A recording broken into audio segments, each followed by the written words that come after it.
The New York Mets, 4 more. 3 against the Phillies, 1 against the Marlins. Will be favored in all of them, should be. Take care of business, and you are playing. The question is, are you playing October 4th, 1 game, and then you face the Cubs?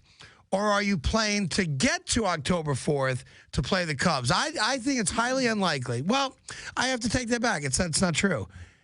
It's not highly unlikely because they're all separated by a game. I got to believe that one team in both leagues that you don't think today will make it is going to make it. Well, not.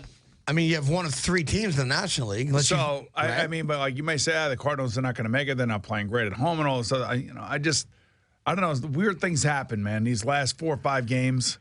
And same thing over in the American League, too. Well, let me you have the Mets, the Cardinals, and the Giants. Right. Put your fandom aside for a second.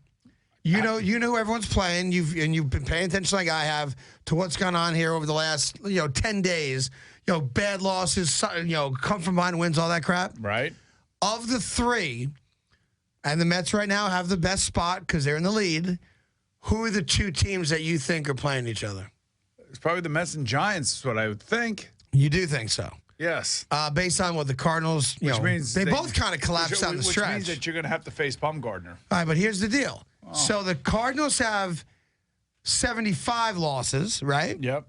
And the Mets and San Francisco have 74 losses. So it's 1 game in the loss column, meaning that tonight, based on the outcome tonight, if the Mets lost, for example. You got to also remember that the Cardinals have 82 wins compared to the Mets' 84 wins. Got it. They have 5 games left. Right. Right? Whereas the Mets have 4 games left, and San Francisco also has 5 games left. The Mets have played 1 extra game. That's why they're a half game ahead of San Francisco, because they played the extra game. So here's the question for you. You could contemplate tonight. I think the Mets will take care of business. I'm not suggesting they won't. But it's on the table. If the Mets somehow didn't come through and beat the Marlins tonight, when you look at the schedule, you've got St. Louis at home against Cincinnati, and it's Leak against DeSclafani. And you have San Francisco, a prohibitive favorite, with Samardzija on the mound, going up against Chatwood in Colorado. Plus the Giants play the Dodgers at the end. And then, well, they get to that. But you could go. Cardinals play the Pirates, I believe. After tonight, you could essentially have the same number of losses.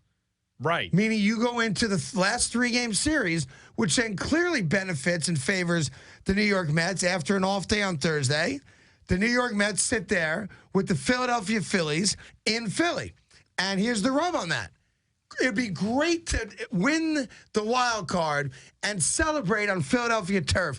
That would give us all great joy because Foo Philly, right? Right. And don't think for a minute that Philadelphia won't like to do the exact opposite and be responsible for the Mets not getting in. Right? That's right. So Philadelphia's got something to play for, stopping New York.